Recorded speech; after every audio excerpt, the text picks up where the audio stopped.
नमस्कार, स्वागत है आपका हमारे चैनल में। अब खबरें विस्तार से।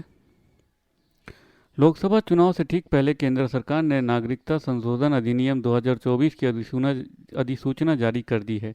यानी पूरे देश में अब सीएए लागू हो गया है। इस कानून के लागू होने से 3 पड़ोसी देश पाकिस्तान, अफगानिस्तान और बांग्लादेश से आए गैर मुस्लिम शरणार्थी हिंदू, सिख, बौद्ध, जैन, पारसी और ईसाई अब भारतीय नागरिक बन सकेंगे।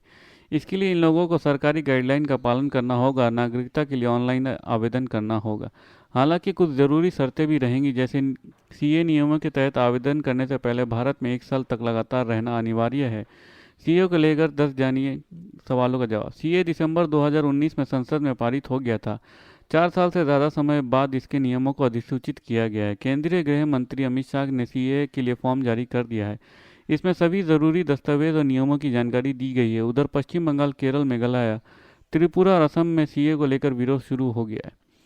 ऐसे शरणार्थियों को नागरिकता दी जाएगी जो 31 दिसंबर 2014 से पहले भारत में आकर बस गए। आवेदकों को वो साल बताना होगा जब उन्होंने यात्रा दस्तावेज के बिना भारत में प्रवेश किया। भारत में आने का दिन, भारत में आने के लिए वीज़ा या इमिग्रेशन स्टैंप समेत अन्य जानकारी देनी होगी। चुनावी बॉन्ड से जुड़े फैसले पर अमल के मामले में स्टेट बैंक ऑफ इंडिया के ढीले ढाले रवैये पर सुप्रीम कोर्ट की सख्ती ने बेहद कड़ा मगर ज़रूरी संदेश दिया है। शीर्ष अदालत ने चुनावी बॉन्ड से जुड़े जटिल जारी करने पर लंबा वक्त देने की एसबीआई की गुजारिश न केवल खारिज कर दी, बल्कि उसके सवाल पर करते हुए उसे आगाह भी किया। यह पूरा मामला चुनावी बॉन्ड स्कीम से जुड़ा हुआ है, जिसे संबोधित प्रावधानों को सुप्रीम कोर्ट ने 15 फरवरी को दिए अपने फैसले को असंवैधानिक करार दिया था। उसी फैसले में सुप्रीम कोर्ट ने एसबीआई को निर्देश दिया था कि 12 अप्रैल 2019 के बाद हुई चुनावी बॉन्ड की खरीद से जुड़े डिटेल 6 मार्च 2024 तक इलेक्शन कमीशन को सौंप दे। ऐसे में लगभग इसी पूरी अवधि को निकल जाने के बाद एसबीआई सुप्रीम कोर्ट के पास 30 जून तक वक्त मांगने का अनुरोध लेकर आया था। मंगलवार 12 मार्च 2024 जुर्म के इतिहास में आज यह तारीख एक खास वजह से दर्ज होने जा रहा है। शायद ऐसा पहली ही हो रहा है जब जेल में बंद एक कुख्यात गैंगस्टर और एक लेडी डॉन की शादी रचने जा रही है। इसके लिए कोर्ट ने बाकायदा उसे पैरोल दी है। उसकी सुरक्षा के लिए सैकड़ों की संख्या में 4 राज्यों के पुलिस अत्याधुनिक हथियार के साथ तैनात है। शादी की सारी तैयारियां पूरी हो चुकी हैं।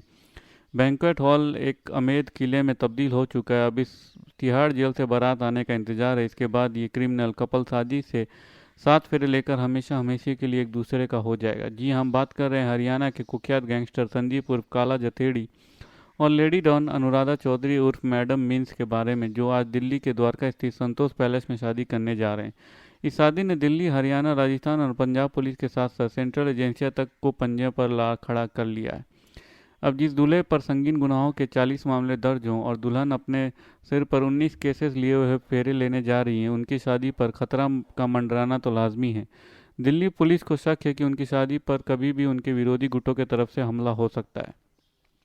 ऐसे में दूल्हा दुल्हन के साथ साथ मेहमानों की हिफाजत के लिए पुलिस ने पूरी तरह से कमर कस ली है। दिल्ली पुलिस के समारोह स्थल यानी वेन्यू की भी सुरक्षा के लिहाज को पूरी तरह से सैनिटाइज कर दिया है। मेहमानों की एंट्री के लिए 2 मेटल डिटेक्टर लगाए गए हैं। सभी के लिए इन मेटल डिटेक्टर से गुजर कर अंदर जाना जरूरी है। यहाँ आने वाले मेहमान को एक एक बार कोड भी दिया गया है, जिसकी स्कैनिंग के बाद ही मैरिज हॉल में एंट्री मुमकिन है। शादी की जगह यानी द्वारका के बैंक्वेट हॉल संतोष पैलेस में 150 से ज़्यादा पुलिस वालों को अत्याधुनिक हथियारों के साथ तैनात किया गया है। लोकसभा चुनाव से पहले एनडीए में सीट शेयरिंग की कसरत जारी है। 40 सीटों वाले बिहार में सत्ताधारी गठबंधन के लिए सीट शेयरिंग मुश्किल साबित हो रही है। हाजीपुर लोकसभा सीट गठबंधन के लिए गले की हड्डी बन गई है। चिराग पासवान अपने पिता की विरासत बताते हुए सीट पर लगातार दावा कर रहे हैं, रैलियों कर दम दिखा रहे हैं। वहीं चिराग के चाचा और हाजीपुर से सांसद पशुपति पारस भी यह सीट छोड़ने को तैयार नहीं है। पशुपति पारस ने सीट शेयरिंग को लेकर बातचीत में साफ कहा है कि वह हाजीपुर से ही चुनाव लड़ेंगे। सूत्रों से मिली जानकारी के मुताबिक पशुपति पारस ने सीट शेयरिंग को लेकर एक दिन पहले ही भारतीय जनता पार्टी के महासचिव और उत्तर प्रदेश प्रभारी विनोद तावड़े से मुलाकात की थी। इस मुलाकात के दौरान पशुपति ने साफ कह दिया कि वह हाजीपुर से ही चुनाव लड़ेंगे। विनोद तावड़े ने पशुपति पारस के फिर से भतीजे के साथ लेने की सलाह की। बीजेपी महासचिव ने पशुपति पारस के सामने प्रस्ताव रखा कि चिराग और उनकी पार्टी एक साथ आ जाएं।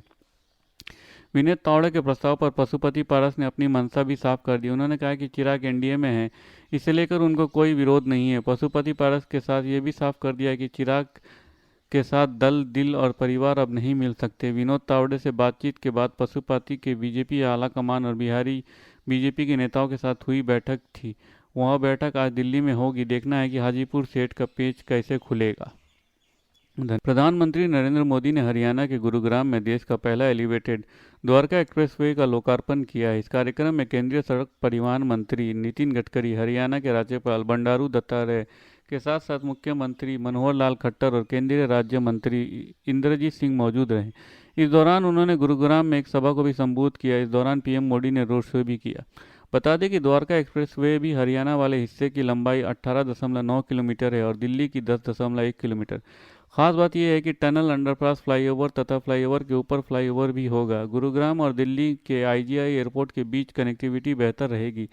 साथ ही गुरुग्राम और एनसीआर क्षेत्र को सीधा फायदा मिलेगा। इस एक्सप्रेसवे के नए सेक्टरों में रहने वाले लोगों को भी फायदा मिलेगा। एक्सप्रेसवे में 4 हिस्सों में विभाजित किया गया है। इससे पहला हिस्सा महिपालपुर के पास शिव मूर्ति से द्वारका तक जोड़ता है। दूसरा द्वारका अर्बन एक्सटेंशन रोड से बजघेरा तक जोड़ता है। तीसरा हिस्सा बजघेरा से बसई रेल ओवरब्रिज है और चौथा हिस्सा बसई ओवरब्रिज से खेड़की दौला तक है। इसे गुरुग्राम में पड़ने वाले राजमार्ग के हिस्से में क्लोवर लीफ इंटरचेंज शामिल है और दिल्ली गुरुग्राम एक्सप्रेसवे और खेड़की दौला के पास दक्षिण पेरिफेरल रोड को जोड़ेगा। धन्यवाद। खबरें समाप्त हुई। अगर आपको हमारे वीडियो के कंटेंट पसंद आ रहे हैं तो इसे लाइक और सब्सक्राइब जरूर कीजिए। अपने परिवार और दोस्तों में शेयर कीजिए और अपने सुझाव कमेंट बॉक्स में पोस्ट करना ना